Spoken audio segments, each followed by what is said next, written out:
Heto na, finally, good news to. Kakapasok lang just now, matutuwa DDS dito.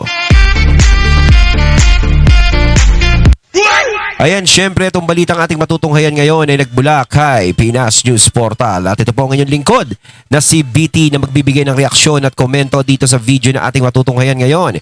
At huwag na natin pagtagalin at sabay-sabay na natin panoorin ang laman ng video na hatid sa atin ni Pinas News Portal at bibigyan natin ng reaksyon ang balitang ito. Pasok! Pag-usapan naman natin ngayon, bigyan ng reaction opinion itong video posted by UNTV.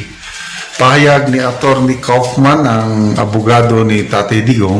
Ayun, syempre, bago natin simulan ng video ito, nais ko nga pala magbigay ng credits dito sa boses na madidinig natin ngayon at bibigyan ng reaksyon. Walang iba kundi si General Macanas.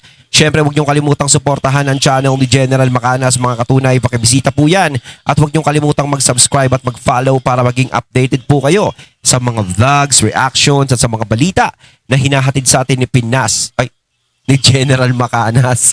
Ayan nga pala yung The General's Viewpoint, mga katunay. Ipagpatuloy natin. Medyo good news ito.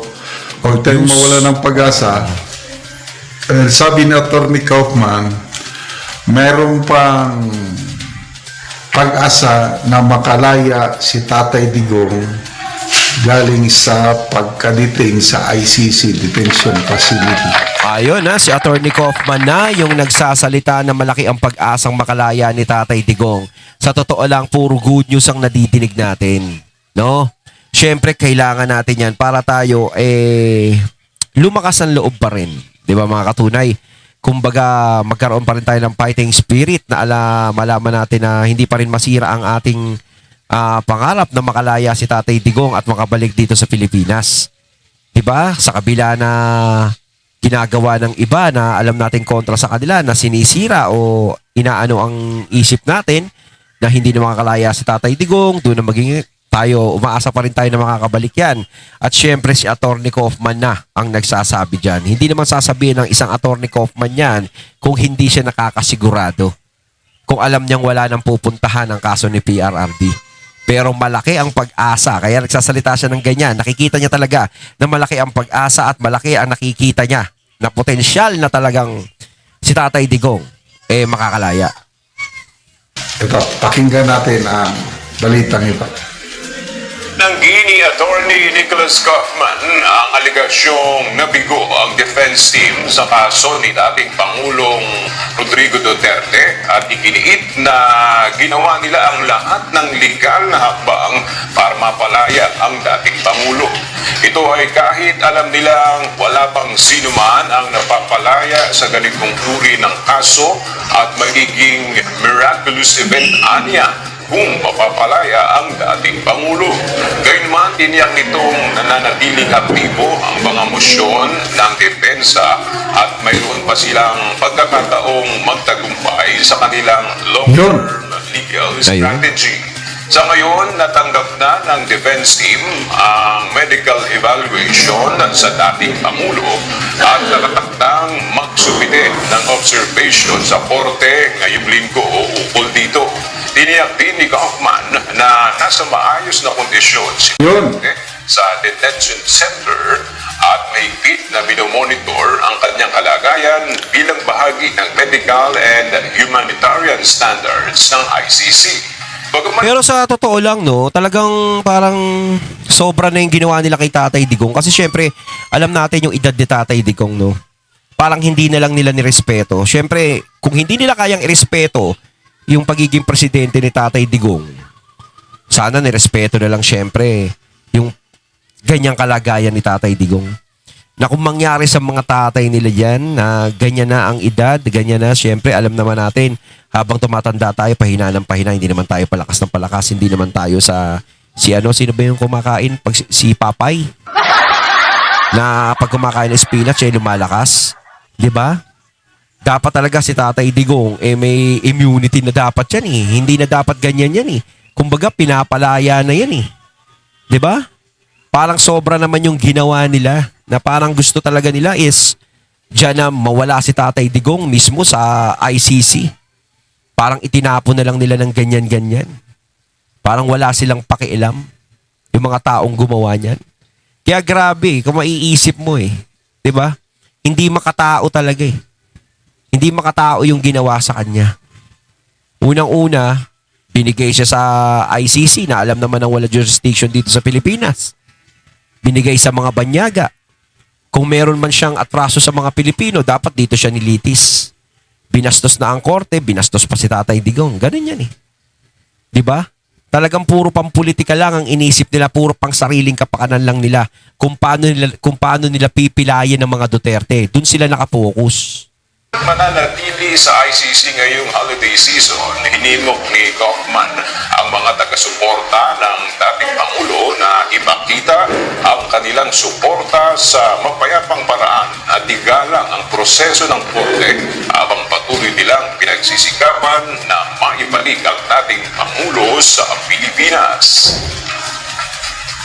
That I failed big time? I think that's a bit of an exaggeration. We do our job. We're lawyers. No one has ever been released, in this court at any rate, for charges of crimes against humanity. If we had managed to release the former president, it would have been a miraculous event. We did our best, but as I said, it doesn't mean that in the long run we don't have the chance of succeeding, bringing the president, former president, back home to the Philippines. Wow! In the long run. Ako, hindi ako nawawalan ng pag-asa. Yes. Makakalabas si Tatay Digong, kasama siya sa aking dalangin araw-araw. Ito para sa akin din, General Macanas. Ako, alam ko makakalabas din si Tatay Digong. Pero lagi ko sinasabi siguro, hindi ngayong panahon na to eh. Diba? Kung sakasakaling mag-iba. Pero sa atin, gusto natin ngayong panahon na to. Pero alam ko, para sa akin, mas malakas talaga kung sakaling magpapalit na talaga ng administrasyon. Once na magpalit ng administrasyon at talagang yung pumalit, walang mga personal na galit sa mga Duterte, yung talagang gusto lang talaga maglingkod sa bayan ang pumalit, or yung mga Duterte ang pumalit, si VP Sara, sure ball na makakalaya si PRRD dyan. Kasi malaki din ang tulong na magagawa ng gobyerno sa atin. No, kung sakasakali. 'Di ba? Kaso nga lang kung ngayon natin aasahan, kung ang aasahan natin ay yung ngayon, talagang suntok sa buwan talaga. Kasi sabihin natin kahit makalaya si PRRD diyan, ewan natin kung pababalikin si PRRD ng mga 'yon. 'Di ba? Alam naman natin hangga't maaari na ang mga Duterte mapalayas nila dito, gagawin nila eh. 'Di ba? Ganyan yung mga 'yan eh. Kaya sigurado din ako na makakalaya yan. Alam ko yan. Pero, etong panahon na to, parang suntok sa buwan pa tayo. No? Haharangin at haharangin nila yan. Hanggat maaari. Lalo si, Di ba? Ang may specific timeline ako na idinudulog sa Panginoon na by 2028, bago mag-upo si VP Sara bilang presidente sa Malacanang, ang dalangin ko, masaksihan ni Tatay Digong. Yung maganda yun. Na sana nga din mangyari. Tayo naman talaga gusto natin mangyari yun eh. Na bago maupo si VP Sara bilang presidente, kung sakaling siya ay tungtong sa 2028. Kasi alam naman natin, ang daming tumutulak palayo sa 2028 kay VP Sara eh. Pero kung masasalaglat ni VP Sara yan, napakaganda. Maganda rin naman yun na masaksihan ni Tatay Digong. Pero yun nga sinasabi ko, na sa panahon kasi ngayon parang napakahirap eh. Nagtutulong-tulong sila para ang mga Duterte ay mawala dito sa bansa natin. Nagtutulong-tulong sila para mapilay ang mga Duterte. Diba? Kaya para sa akin, ang pinaka-sure sa akin, kung sakaling mag-iiba na talaga, yung namumuno dito sa bansa natin. Yun talaga. Pero kung sakasakaling ganun pa rin yung mamumuno sa 2028, naku, wala. Huwag na tayong umasa pa. Masakit lang. Kasi kung mahirap kasi kalaban kapag pine-personal eh. Di ba kung pine-personal nila si Tatay Digong eh. Kaya huwag tayong mawalan ng pag-asa. Ang labanan ngayon dito sa yung medical expert evaluation. Kasi yung October 23 na confirmation of charges sana ni Tatay Digong hindi natuloy dahil ang motion ng defense is Tatay Digong is unfit to stand trial dahil sa mental health niya na basta hindi niya nakaya kasi physically mahina, sakiton. And then, pag-iisip, emotional. Hindi, totoo yun, no? Siyempre, yung katawan ni Tatay Digong, ilang taon na yan, siyempre, di ba? Kumbaga, mahina na. Tsaka yung pag-iisip, nagbabago, nagiging makakalimutin na. Di ba? Talagang lahat ng sakit dumadapo na sa ganyang edad. Kasi baka mamaya iniisip ng iba na hindi, malakas pa yan. Nagdadahilan lang yan si Digong na, kunwari, may sakit yan. No, yung tipong ginagaya nila sa iba na kapag kinasuhan, biglang nagkakasakit. Alam nyo, huwag kayong mga tanga. Kung meron kayong kung ang tatay nyo ay nasa edad na ganyan, malalaman nyo, ako tatay ko, umabot ng edad na ganyan, kaya nalaman ko eh. 'Di ba? Na talagang makakalimutin, bugnutin, tapos mahina na. Ganyan yan eh. 'Di ba? Hindi naman katulad kasi ng iba na nagdadahilan. Baka kasi ganun ang isipin nila kay Tatay Digong na nagdadahilan si Tatay Digong na naghihina-hinaan ka lang dyan. Hindi ganun. Kapag tumanda kayo, malalaman nyo yan. Hindi katulad ng iba ng mga taong gobyerno kapag nakasuhan, magugulat ka, may bandage sa leeg. Magugulat ka, may bandage sa paa, may kasamang saklay. Magugulat ka, naka-wheelchair. Pero itanong mo kung ano edad nun. Bata pa pero naka-wheelchair na. Naka-bandage ang leeg. Ayun talaga yung nagpapalusot. Di ba? Pero kung mga ganyan kay Tatay Digong, acceptable yan. Yung ganyan kay Tatay Digong. Kumbaga hindi na dapat pagtalunan yan eh. Dahil kitang-kita naman talaga sa katayuan ni Tatay Digong, syempre may edad na. 'Di ba? Hindi para mga tuwiran pa siya. Lulungkot. So, nagkaroon ng debate yung mga doctors na nag-examine hanggang nagkasundo defense at saka prosecution na may tatlong napagkasundo na tatlong doktor na susuri. Expert. So, tapos na ang pagsusuri ng tatlong doktor at ito na ngayon ang idudulog sa korte. Kaya ako, kung favorable ang opinion ng tatlong doktor, okay, dalawang doktor, majority, at sinasabi ng medical expert na Duterte is not fit to stand trial anymore. Wow. Pabor yan sa kay Tatay Digong kasi kung hindi na siya fit for trial, what for na ikulong siya dyan? Wala na, kailangan palabasin na talaga siya. 'Di ba? Kasi sa kulungan nga eh. Di ba pag tumutungtong na sa ganyang klaseng edad dito sa Pilipinas, pinapalaya na nila. Yung mga nahahatulan ng mga reklusyon perpetua, tapos doon na tumanda. Di ba pag tumanda na ron, pinapalaya na. Diba? Hihintayin nila mamatay ang dating presidente sa loob ng kanilang kulungan, itong ICC. Grabe naman yung ICC pag ganun ang gusto mangyari nila. Ibig sabihin, parang gusto nila talagang pag-usapan sila eh, no? Pero yung tipong pag-usapan sila na maraming nasusuklam sa kanila. To me, isang basihan yan na palabasin si Tatay Digong kung ang mga doktor magsasabi lang na unfit na siya for trial. Okay, so ewan ko na lang kung talagang kung sinabi talaga na kung sasabihin nila na unfit na si Tatay Digong, yung tipong hindi pa rin nila pakakawalan, abay, ewan ko na lang dyan sa ICC. Para namang mga walang puso yung mga yan.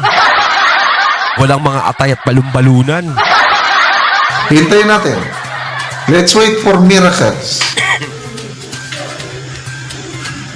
So, in case naman, nasasabihin ng doktor, sinabi ng mga expert is, Duterte is still fit to stand trial. Ayan.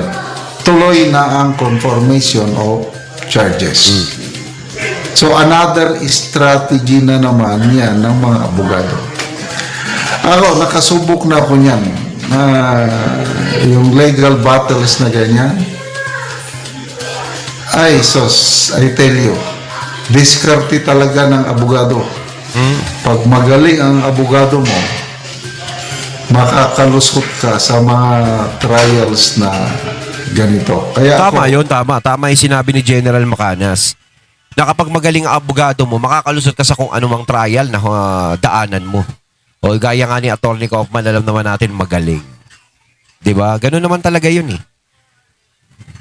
may tiwala ko kay Atty. Kaufman. Meantime, Tsaka si Atty. Kaufman, kita mo naman, 'di ba? Yung mga kasong hinawakan niyan talagang ambibigat.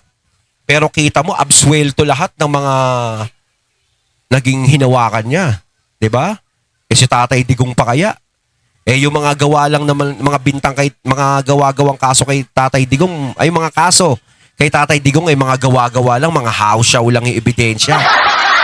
Mantakin mo 30,000 daw yung inano ni Tatay Digong, eh ilan lang yung napirma, eh ilan ba yun? 15 o 30? 303. Oh. Sko naman. O, tapos ilan lang yung ano, 'di ba? Yung kumpirmado, parang sinasabi nilang gano'n na 15 lang ata, ganyan. Tapos 30,000. Oh, puro kasinungalingan kasi talaga. 'Di ba? Puro kasinungalingan, basta mapabagsak lang ang mga Duterte. Oh, wala naman silang mailabas na 30,000 na kataong naging biktima. ipaubayan na natin sa Diyos ang kalagayan ng ating minamahal na Tatay Digong. Ituloy lang natin na ipagdasal at ang ating focus ngayon na suportahan ang ating minamahal na VP Sara. Yes. Kasi ano na natuloy na yung pagsampa ng kaso laban sa kanya sa ombudsman sa paggamit ng 600 Sipag nila, no? million Sipag plus nila magsampa ng kaso. confidential funds. Ang kukulit nila, no? Kahit sinabi na ng COA na ayos, no? Talagang yun pa rin, confidential fund pa rin sila nakapako. Yung as Vice President and as DepEd Secretary, yun yung basihan ng kanilang isinampang kaso na plunder, graft, malversation, something like that. Kaya lang, mabuti merong magaling na abogado, si Atty. Arnel Valera, nakabase sa US. Nagbigay siya ng magandang paliwanag. Kaya naintindihan ko, wala. Ano ito? Political noise lang ito. Oh, totoo yan. Totoo. So, political noise The lang. more na